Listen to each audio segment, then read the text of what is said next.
Perang Khandaq terjadi pada bulan Syawal tahun kelima Hijriah, atau tanggal 31 Maret tahun 627 Masehi, dikenal juga dengan sebutan Perang Ahzab atau Pengepungan Madinah.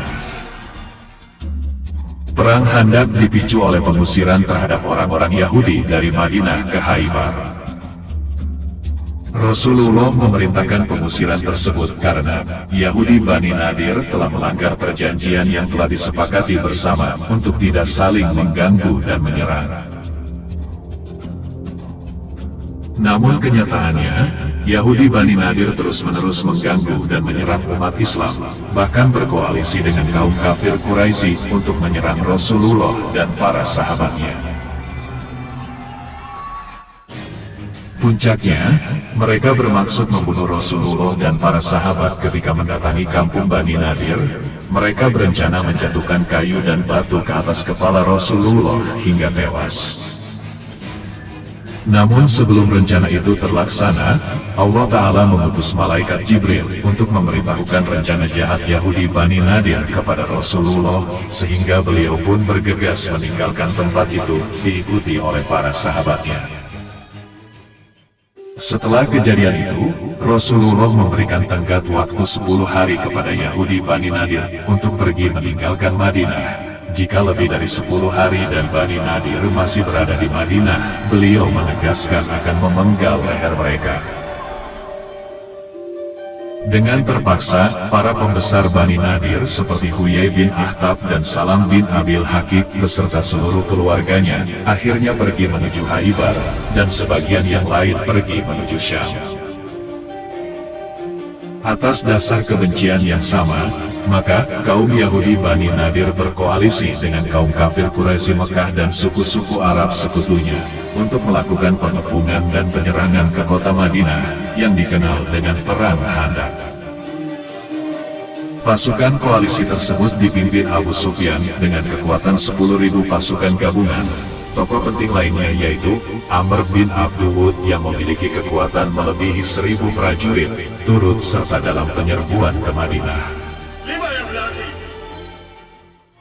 Mendapat kabar bahwa pasukan koalisi Yahudi dan Quraisy tengah melakukan persiapan menyerang Madinah, Rasulullah kemudian mengajak para sahabat untuk bermusyawarah. Seorang sahabat bernama Salman Al-Farisi menawarkan sebuah gagasan yang cemerlang. Salman mengusulkan agar kaum muslimin menggali parit di wilayah utara kota Madinah, yaitu di daerah yang bisa menghubungkan antara kedua ujung daerah Harran Waqim dan Harah Al-Wabrah.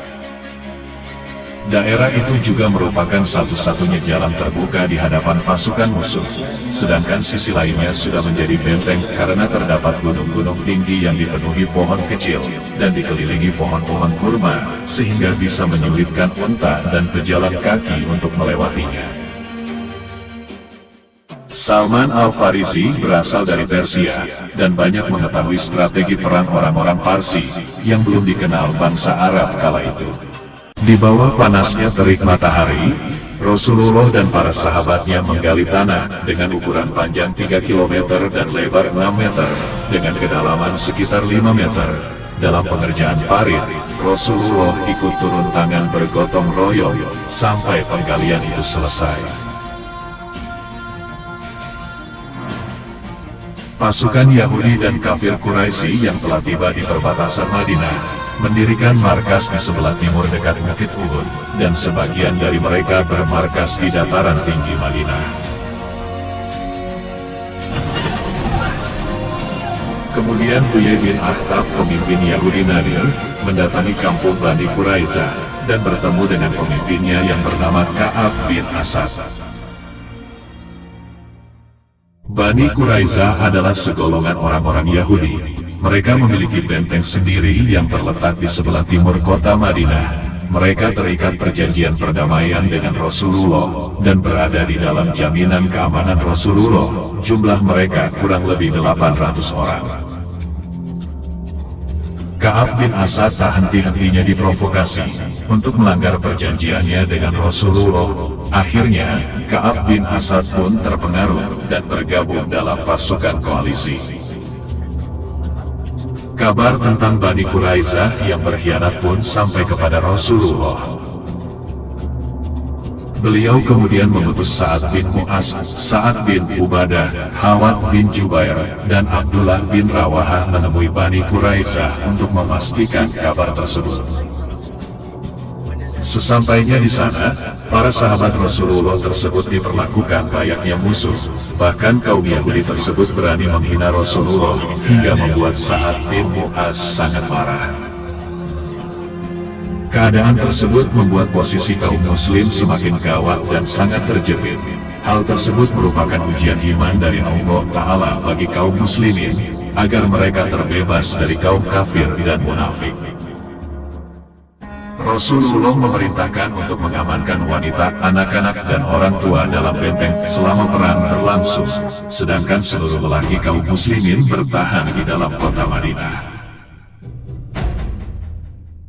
Pada tanggal 31 Maret tahun 627 Masehi, pasukan sekutu pimpinan Abu Sufyan tiba di Madinah. Mereka dikejutkan dengan parit-parit yang ada di sekeliling Madinah. Pasukan Abu Sufyan yang mengandalkan pasukan berkuda tidak bisa berbuat banyak menghadapi parit buatan pasukan Muslim. Pengepungan pasukan sekutu terhadap pasukan Muslim Madinah terjadi selama 27 hari. Hingga hari terakhir, mereka gagal menemukan cara yang efektif untuk membawa pasukan menembus parit Madinah. Di antara pasukan musuh, hanya beberapa orang saja yang mampu menembus parit Madinah. Salah satunya adalah Amr bin Wad al-Amiri, seorang pendekar penunggang kuda yang terkenal sejak zaman jahiliyah. Dia bersama sejumlah pasukan berkuda berhasil meloncati parit hingga sampai di bagian posisi pasukan kaum muslim. Ali bin Abi Thalib bersama beberapa orang dari kaum muslimin yang berada di posisi terdekat segera menghadangnya. Amr bin Abdul dan beberapa pasukan berkuda Quraisy segera memacu kuda-kuda mereka ke tempat Ali dan sahabat-sahabatnya. Amr bin Abdul kemudian berteriak dengan lantang, menantang siapa saja dari pihak pasukan muslim untuk duel dengannya. Setelah diberi izin oleh Rasulullah, Ali bin Abi Thalib yang kala itu masih berusia 17 tahun, maju sambil berkata, "Wahai Amr, sungguh engkau telah berjanji kepada Allah, bahwa bila ada seorang Quraisy mengajakmu kepada dua hal, maka engkau akan menyambutnya." Amr bin Abdul pun membenarkan perkataan Ali. Lalu Ali pun mengajaknya kepada Allah, Rasulnya, dan Islam. Namun dengan sombong, Amr menolaknya. Lalu Ali mengajukan tantangan duel. Amr mengingatkan kepada Ali bahwa Ali bukan tandingannya.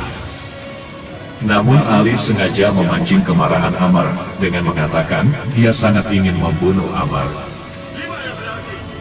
Mendengar perkataan Ali, Amr bin Abdul menjadi sangat marah. Ia lantas turun dari kuda. Dengan kejam Amr memukul dan menyembelih kudanya, lalu maju ke hadapan Ali bin Abi Thalib. Amr segera menerjang dan menyabetkan pedang ke arah Ali. Namun Ali ternyata sangat lihai menggunakan pedang. Mereka bertarung dengan sangat sengit. Hingga pada satu kesempatan, Ali bin Abi Thalib berhasil menghabisi Amr bin Abdul. Kemenangan Ali bin Abi Thalib menjadi pertanda kemenangan kaum muslimin. Tak lama setelah itu, Allah Ta'ala mengirimkan kepada pasukan musuh yang mengepung Madinah, angin dingin yang bertiup sangat kencang, sehingga camp dan logistik musuh hancur berantakan. Kini pasukan kafir Quraisy dan Yahudi sekutu mereka tidak lagi memiliki kekuatan untuk bertahan. Bahkan, tidak dapat menyalakan api untuk sekedar menghangatkan tubuh. Akhirnya mereka pulang membawa kekalahan dan kekecewaan dalam pertempuran Khandaq. Begitulah kehendak Allah Ta'ala yang memberikan kemenangan bagi orang-orang yang beriman dan menghinakan musuh-musuhnya. Wallahu a'lam bishawab.